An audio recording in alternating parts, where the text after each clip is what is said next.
हाय, good morning. आज बऱ्याच दिवसांनी आपल्या सगळ्यांशी डायरेक्ट कम्युनिकेट करायला जरा स्कोप मिळाला. तर म्हटलं एकदा जरा आपण परत एकदा सगळ्यांशी बोलूया आणि सिनर्जी इव्हेंट्स सध्या काय काय चालू आहे याबद्दल सगळ्यांना माहिती देऊया.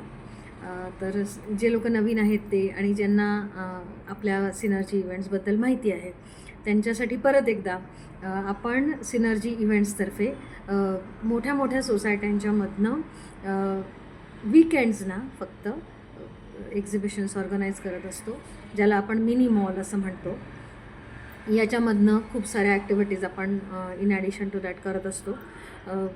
ह्याच्यामध्ये काही मागच्या 2 वर्षांमधनं खूप काही काही आपल्याला मला अनुभव आले आहेत. ते मला असं वाटतं की त्याबद्दलचं काय आहे ते मला असं वाटलं की तुमच्याबरोबर मी शेअर करावं, म्हणून मी आज खरं सांगायचं तर हा स्पेशल व्हिडिओ करते आहे. ह्या सगळ्या जर्नीमध्ये 2 वर्षाच्या मला असं एक लक्षात आलं की बऱ्याचदा जे पार्टिसिपंट्स असतात, ज्या महिला असतील किंवा जे पुरुष असतील किंवा कोणीही असेल, तर त्यांना बऱ्याचदा ही गोष्ट माहिती नसते किंवा त्यांच्या मनामध्ये त्या गोष्टीची निश्चितता नसते की आपण हा बिझनेस का करतो आहे.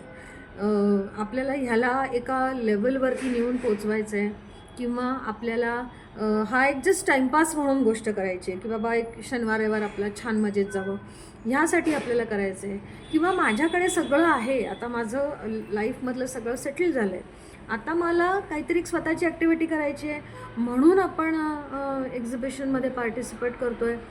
काय करतो आहे नक्की, काय हा आपला माइंडसेट आहे, त्याच्यावरती बऱ्याच साऱ्या पुढच्या गोष्टी ज्या असतात ह्या ना डिपेंडंट असतात.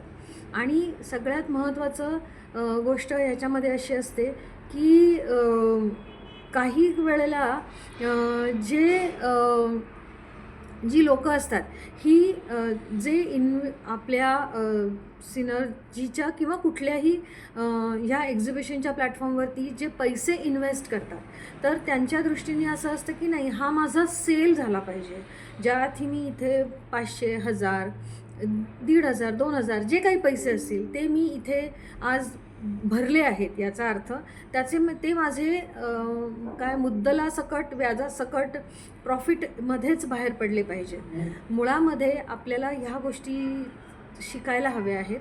ते असं आहे की एक्झिबिशन करणं म्हणजे काय करणं, तर एक्झिबिशन करणं म्हणजे आपण कस्टमरपर्यंत आपलं प्रोडक्ट पोचवणं. Not necessary by sale, by information also. आपल्या प्रोडक्टची समोरच्या माणसापर्यंत दिली जाणारी इन्फॉर्मेशन ही देखील खूप महत्त्वाची असते. ज्यायोगे इन फ्युचर जेव्हा त्या कस्टमरला आपल्यासारख्या प्रोडक्टची गरज पडते त्यावेळेला तो आपला प्रोडक्ट कन्सिडर करेल. ही खरं सांगायचं तर एक्झिबिशनच्या मागची मूळ कल्पना आहे, जी आत्ता बऱ्याच ठिकाणी बऱ्याच लोकांच्यामध्ये जी कळलेली नाही आहे असं एक आढळून आलेलं आहे. तो मला असं वाटतं की आपल्याला ह्याच्यावरती भरपूर साऱ्या गोष्टीमध्ये काम करायला हवं आहे. सिनर्जी इव्हेंट्स बेसिकली MSMEसाठी जे घरनं कामं करणारे, जे व्यवसाय करणारे बहुसंख्य लोकं आहेत, स्पेशली महिला आहेत, त्यांच्यासाठी काम करणारी ही अशी आपली एक संस्था आहे. माइंड यू, या ठिकाणी प्रॉफिट अर्निंग हा मूळ उद्देश नाही.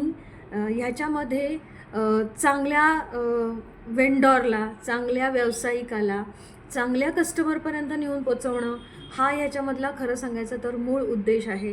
तर तो सगळ्यांनी मला असं वाटतं लक्षात घेण्याची गरज आहे. दुसरं त्याच्यामधलं महत्त्वाचं असं आहे की एक छोटासा अपडेट आता मला द्यायला आनंद होतो आहे. तो असा की सिनर्जी इव्हेंट्स बऱ्याच लोकांच्या बरोबर आता हळूहळू टायअप करायला सुरुवात झालेली आहे. त्या प्लॅटफॉर्मवरती सुद्धा जे वेगळे वेगळे बिझनेस करणारी लोकं आहेत ती आता आपल्या सिनर्जी इव्हेंट्सला जॉईन झालेली आहेत. सिनर्जी इव्हेंट्सनी एक एक्झिबिटर फक्त एक्झिबिशन करणारी किंवा फक्त सोसायटीमध्ये एक्झिबिशन करणारी अशा पद्धतीची एक ॲक्टिव्हिटी राहिलेली नसून ती एक स्टेप वरती गेली आहे. आणि आता आपण मे बी इन फ्युचर जर MCCI असेल म्हणा किंवा देहासरा फाउंडेशनसारखी एखादी संस्था असेल म्हणा, अशा संस्थांच्या बरोबर आपण हळूहळू एक स्टेप पुढे जाऊन टायअप करण्याचे आपले प्रयत्न आता सुरू झालेले आहेत. त्या दृष्टीने ह्यांच्याकडनं देखील आपल्याला काही आलेले आहेत, सुतोवाच झालेलं आहे की आम्हाला तुमच्याबरोबर काम करायला आवडेल. तर मला असं सगळ्यांना सांगायचं आहे की सिनर्जी इव्हेंट्सबरोबर जुडलेले राहा. तुमच्या ज्या अडचणी असतील त्या अडचणी आमच्यापर्यंत नक्की नक्की नक्की पोचवा, कारण सिनर्जी इव्हेंट्सच्या प्लॅटफॉर्मवरनं आपण अशा काही पद्धतीची ऑनलाईन सेशन्स देखील अरेंज करतो जी खूप जणांना माहिती आहेत, ती त्यांनी अटेंड केलेली आहेत. जे नवीन आज हा व्हिडिओ बघतायत त्यांच्यासाठीही मी माहिती सांगते आहे की तुम्ही तुमची काहीही अडचण असेल, मग ती लायसन्सिंगच्या बाबतीत असेल म्हणा, पॅकेजिंगच्या बाबतीत असेल म्हणा, किंवा आणखीन कुठल्याही पद्धतीची जर काही आपल्याला हर्डल असेल, काही आपल्याला चॅलेंज असेल की आपल्याला हे करण्यासाठी आपल्याला कोणाची तरी मदत हवी असेल, तर सिनर्जी इव्हेंट्स हे कायम आपल्यासाठी हँड होल्डिंगसाठी तयार आहे, तत्पर आहे. आम्ही आपल्याला अशा पद्धतीच्या कामं करणाऱ्या कन्सल्टंटपर्यंत घेऊन जाऊ. अर्थात त्यांचे काहीतरी चार्जेस असतील तर ते चार्जेस आपल्याला त्यांना द्यावे लागतील, पण ह्या अशा पद्धतीच्या मदतीसाठी सिनर्जी इव्हेंट्स नक्कीच आपल्यासोबत आहे. सो अशा उत्तरोत्तर प्रगतीसाठी सिनर्जी इव्हेंट्सच्या आणि सिनर्जी इव्हेंट्सच्या फॅमिली मेंबर्ससाठी देखील आता खूप साऱ्या नवीन नवीन दिशा ओपन होत आहेत. आपल्याला नवीन क्षितिजं काही ना काही खुणवत आहेत की तुम्ही आमच्याबरोबर असं काही करा, असं काही करा. तर अशा ह्या सगळ्या वेगळ्या वेगळ्या गोष्टींच्यासाठी मला काही कम्युनिकेशन्स